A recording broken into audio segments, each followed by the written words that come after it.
E aí, pessoal, beleza? Aqui é o Tegra Souza e nesse momento eu estou fazendo um mangá totalmente em japonês. Um desafio meio maluco, mas é esse que eu estou fazendo. E eu comecei a entender porque é tão difícil, porque que poucas pessoas tentam. Eu até hoje não consegui conhecer muitas pessoas que tentam essa loucura que eu estou fazendo agora. Mas vamos lá. Então, o motivo é que é muito difícil trabalhar quando você tem que fazer um mangá e você não vai fazer em português, você vai fazer em japonês ou em inglês. Então, além de você pensar na história, você tem que pensar no tom da história, como é que vai desenvolver naquela língua local, e é como se você estivesse fazendo o trabalho em dobro. Então, pessoal, detalhe, para eu poder chegar nesse estágio que eu estou agora, tanto eu como o meu parceiro na produção desse mangá, tivemos que passar por um aprendizado. Tivemos que aprender a desenvolver narrativa visual, tivemos que consumir vários mangás, ler muito mangá, até nós chegarmos, né, a ter um vocabulário bom para poder produzir. Entender um pouquinho de Kisho Tenketsu, criação de roteiro. E isso levou uns 4 anos, além de a gente ter que trabalhar e ralar bastante para juntar investimento, para a gente poder investir em ferramentas e também nos nossos estudos também. No meu caso, eu tive que investir em um curso de japonês, no qual se eu me dedicasse um pouco mais, eu já talvez já estivesse fluente hoje em dia, mas por conta do trabalho que eu tenho que fazer para me sustentar e as circunstâncias da vida, de sempre ter alguma coisa para fazer, eu tenho dificuldade de manter a frequência dos meus estudos de japonês.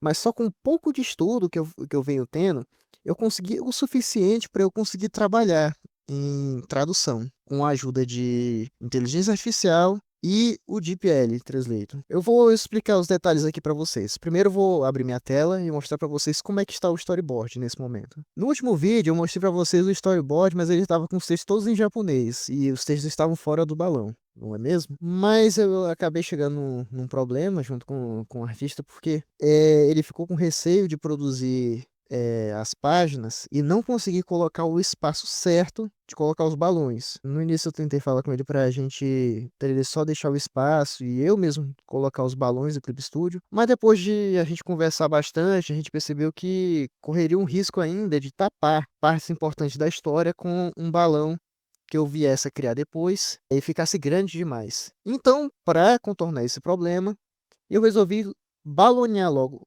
todo o storyboard. Vocês podem ver que eu só consegui balonear só até metade, mas eu já estou atualizando o arquivo e deixando ele desenhando o mangá. E eu coloquei os balões onde eles devem ficar, onde corre o risco de tapar partes importantes aqui para ele já poder ficar ciente de como fazer, de como contornar a situação, como adaptar. E eu fui colocando aqui. O legal do Clip Studio, pessoal, é que eu posso também colocar os chamados furigana. Então, é o seguinte, para que ele pudesse mapear direitinho na hora da arte final quanto de espaço que ele deveria deixar para colocar o balão, eu comecei a balonear aqui no próprio storyboard, colocar os textos em japonês, porque o espaço do texto em japonês e o texto em português é bem diferente, gente.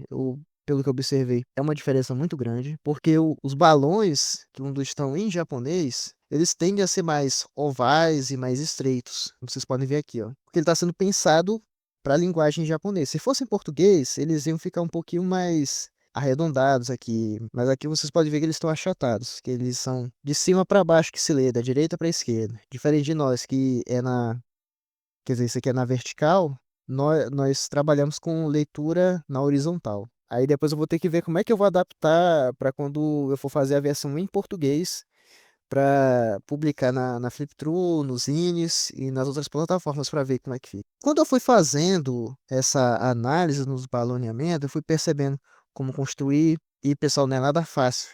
Para quem não conhece de japonês, você tem que tomar cuidado para não separar errado no português. Não fica desconfortável quando a pessoa corta onde não deve? Tipo, por exemplo, quando vai separar umas palavras que você não deve separar. Tipo, por exemplo, vou ver uma palavra. Compras. Quando você vai dividir no balão, passar o tracinho, quando a pessoa coloca compras e divide e separa o O o C do O. Não fica estranho? Então, eu tentei impedir que isso acontecesse também na versão em japonês.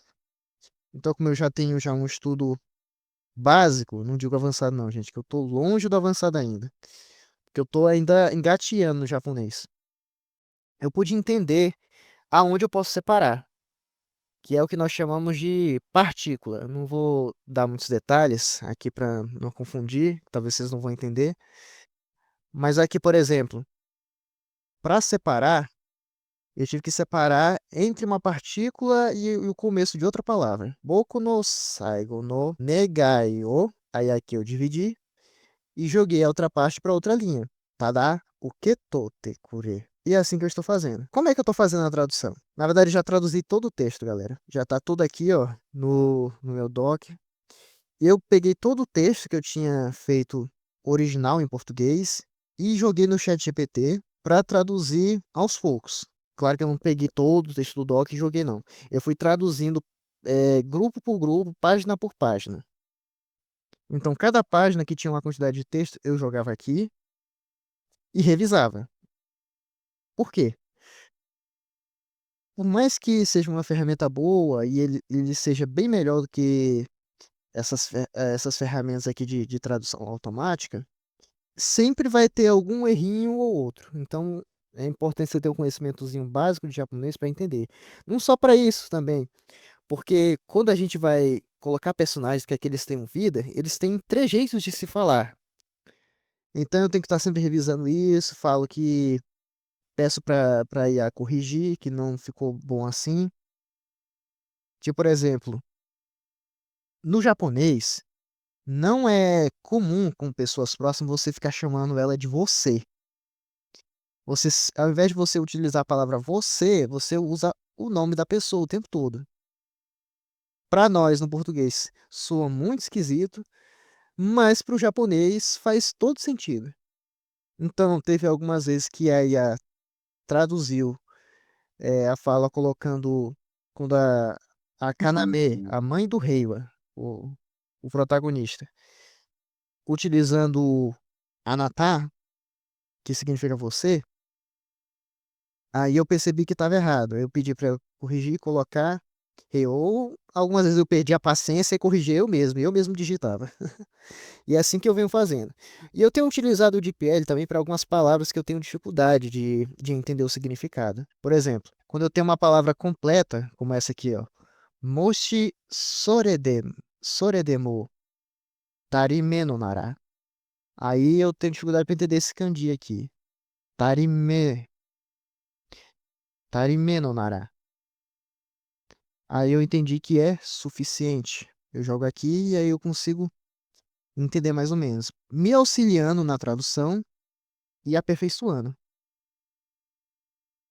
E também eu fico pedindo para ela resumir alguns textos, porque eu já me encontrei, pelo menos a partir da página 10 desse mangá aqui, ó, mais ou menos por aqui, ó, como vocês estão vendo aqui que tem mais balão, eu me encontrei com momentos em que o texto ficou muito longo para caber no balão. E também iria quebrar um pouquinho do ritmo da leitura. Então, eu pedi para resumir, pedi para IA resumir o texto, e eu fui lá e reanalisei para ver se não perdi o sentido. É uma coisa muito importante, pessoal. Você não pode confiar 100% na IA. Você tem que sempre pegar, fazer um pedido para ela e revisar e corrigir depois. Porque ela sempre vai ter algum errinho ou outro. Algumas vezes ela acerta, outras vezes ela pode acabar errando. Então, é uma garantia a mais que eu tenho.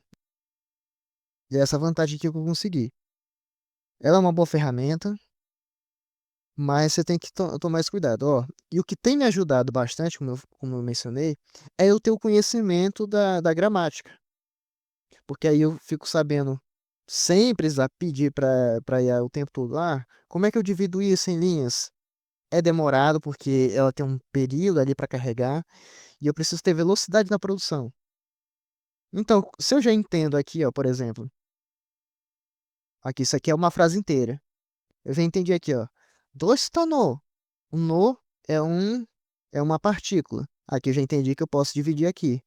Heiwa-chan, que é o que é o nome do protagonista, que ela falou. Dosta no Heiwa-chan? O que foi, Heiwa? Heiwazinha. Aí aqui ele dá uma pausa e fala: Tousan wa dona hito datta no? Aqui ele pergunta sobre o meu pai. Como é que ele era? Que tipo de pessoa ele era? Então, é importante entender um pouquinho básico de japonês. Você pode aprender isso vendo aulas no YouTube também. Eu mesmo preferi comprar um material didático e um curso para mim poder estudar por fora e conseguir melhorar nisso. E pessoal, eu vou confessando, esse processo de tradução é muito trabalhoso. Toda noite eu estava trabalhando em traduzir diálogo por diálogo e eu só estava conseguindo traduzir por noite só uns 20 diálogos, quando não era menos. Às vezes era 10, às vezes era só 5 quando eu chegava em casa tarde. E eu só consegui começar a traduzir mesmo. Foi ontem à noite, que eu passei, que eu fiquei até tarde traduzindo. E hoje de manhã não consegui mexer em nada ainda, porque eu tô gravando esse vídeo. Mas é trabalhoso, gente. Dá pra você tomar 2 dias inteiros só traduzindo. E é por isso que eu optei por trabalhar em duplo, porque enquanto eu tô traduzindo os textos aqui, a outra pessoa já está trabalhando na arte final. Aí que já se tornou uma vantagem. Eu pretendo, pessoal, continuar estudando japonês, me tornar fluente, para que eu possa depender cada vez menos da IA, porque eu vou precisar de mais velocidade na produção. Agora eu consegui aumentar a minha velocidade, como vocês podem ver. Quem acompanhou o meu último vídeo viu que eu levei apenas um mês para entregar esse storyboard aqui, todinho desenhado, com os textos, tudo certinho, e ainda com os furigana. Sendo que, na minha última história, eu tinha levado 6 meses. Isso aqui já foi um grande avanço. A minha meta é ser capaz de produzir one-shots, mesmo com a correria do dia a dia, trabalho, conseguir entregar um one-shot a cada 3 meses. Será que eu consigo? E eu estou confiante que eu consigo fazer mangás em japonês. Esse aqui é o primeiro que eu estou trabalhando, gente. Mas está sendo muito divertido trabalhar, eu estou aprendendo coisas novas. Mas eu acredito que se eu conseguir dominar isso, eu vou conseguir alcançar o mercado japonês.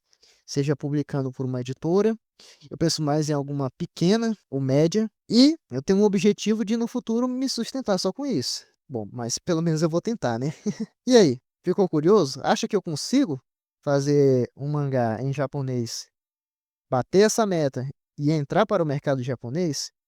Se você ficou curioso se eu consigo ou não, por que você não tenta se tornar um companheiro de jornada, com algumas recompensas legais? Eu ainda não me sustento disso, por enquanto isso é uma aposta minha, mas se você acha interessante e quiser me acompanhar nesse progresso aqui de eu entrar na carreira de mangaka, considere se tornar um companheiro de jornada. Tem algumas recompensas legais aqui, ó.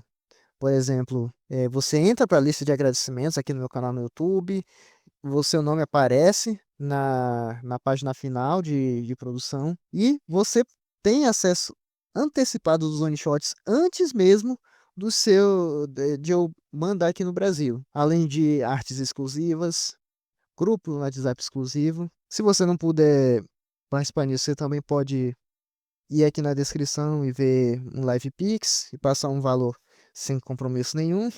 E se você não puder me apoiar financeiramente, você pode simplesmente curtir esse vídeo, compartilhar com seus amigos, deixar um comentário aqui tipo estou curioso, que vai estar me ajudando muito, porque esse vídeo vai poder ser compartilhado a mais pessoas e assim eu posso conseguir mais apoio também. Beleza? Muito obrigado por assistir esse vídeo até aqui e até o próximo vídeo.